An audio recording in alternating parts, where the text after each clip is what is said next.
We're failing in every other attempt to stop federal incursions on provincial jurisdiction. Maybe the courts will actually do it on our behalf, but it's an unfortunate way to go, and to be honest, I doubt it'll happen. But all the same, Premier Jason Kenney has needed a break lately, and yesterday he got one. The ruling by the Alberta Court of Appeals declared the Liberals' No More Pipelines bill unconstitutional. And it's really the first major victory against Ottawa incursions upon provincial jurisdiction in Kenney's entire tenure as Premier, though that was much of what he campaigned on to get in the first place. Now, with the cutoff for voting in the UCP Leadership Review landing today, the ruling won't make much difference in Kenney's political fate next week, but I'm sure he was relieved to at least be able to crow about a victory for a change this week as they start chewing their fingernails to find out how UCP members are going to vote next week. C-69, for those who aren't as familiar with it, as I've labeled it, the No More Pipelines bill, was imposed upon Canada back in 2019. It was a bill modeled to essentially regulate any new large proposed energy infrastructure projects to death. It applies to other projects such as mining and that as well, but their target was definitely the oil and gas of the West. The Trudeau Liberals are anti-energy ideologues, and they're cowards. I mean, at least, rather than accepting their ideology and overtly banning oil and gas projects, they craft legislation that makes it impossible to get any new ones done. That way they can talk out of both sides of their mouths. They can claim to support Western resource development with the smug knowledge that no projects will ever be approved under their legislation. The bill called for considerations of social environmental issues that may be caused downstream with the projects. Like, that's such an abstract demand, it can and would be interpreted in ways that would be impossible to counter. It's just that sort of demand that killed Energy East. The pipeline owner was expected to be responsible for impacts caused by the end user of the product. Theoretically, a producer has to be held accountable for the impact of a person filling their car with gas derived from Canadian products, even if they're on the other side of the planet. It's ridiculous, but that's what they're sort of demanding with these things. So the West fought C-69 with everything we had. We lobbied MPs and senators. We held rallies. We launched petitions. There was even going to be a truck convoy, but that sort of fell apart with the yellow vesters. It didn't mean a damn thing. Liberal-appointed senators towed the line, and the bill was rammed through Parliament.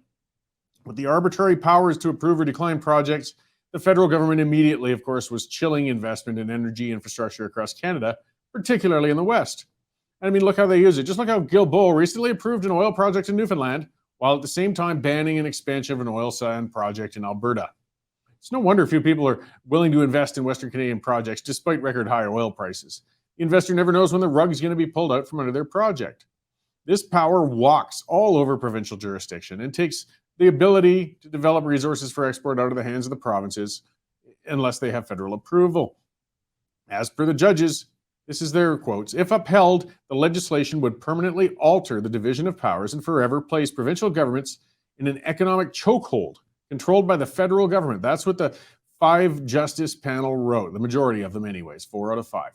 The legislation the justices wrote takes a wrecking ball to the constitutional rights of Alberta. Like, this is not minor language here, guys, and Saskatchewan, and their rights to develop their own resources. And here's another quote from them. To deprive Alberta and Saskatchewan, which together have the vast majority of oil and gas reserves in the country, of their constitutional right to exploit these natural resources, especially while the federal government continues to permit the import of hundreds of millions of barrels of oil into Canada from other countries, is to reintroduce the very discrimination both provinces understood had ended, if not in 1930, then certainly by 1982. The language was pretty darn clear from the Alberta Court of Appeals. Unfortunately and predictably, Trudeau, abetted by his extreme environment minister, is declaring that he'll take this to the Supreme Court. Trudeau actually took the moment to blame Harper for the problems getting projects approved in Canada. I mean, the gall of that little man has just no end. So, what are the odds that Alberta's challenge to C-69 will win in the federal Supreme Court? I'd say slim to none. The court's dominated by Eastern justices who were appointed by prime ministers. If we're ever going to be hoped to be protected from unconstitutional actions of the federal government, it would have to be with the Senate, and that's proven to be a joke. So, I mean, as with past judicial rulings on jurisdictional issues, the Supreme Court might even acknowledge the bill does violate the Constitution, but we should overlook that for the sake of the national interest. I doubt we'll see investment in Western resources spiking in light of our recent ruling. So what good news is there to be seen here? Well, seeing Trudeau pissed off is an immaterial benefit of the ruling. He would have been thrilled had the Alberta court put the issue to rest, and he was disappointed. So that's a fleeting and small benefit. The upside is that we'll see a jurisdictional issue go to the highest court of the land, and it's going to rule in favor of the federal government. Why do I say it's an upside? Is every time such an event happens, more Western Canadians realize how broken the system is and how stacked it is against them. Support for Western independence, it has its ebbs and flows. Every time an event inflames the West, though, more dedicated, permanent supporters of independence are created. We aren't at a tipping point of broad support for Western independence yet, but government actions are determined to bring us all there. Not enough Westerners are ready to go yet, but we'll get there as we continue to smack our heads against the legislative wall and confederation. So in looking at the long game, yesterday's court ruling was a victory, as will the pending federal court ruling that'll probably shoot it down. We need these clashes to make it clear we're not going to be treated fairly in confederation as it's currently set up. Then we'll finally start pursuing the only means we have left to bring about positive change, and that's going to be through independence movements. So keep up the good work, Justin. You're moving us along the path I've wanted to for quite some time.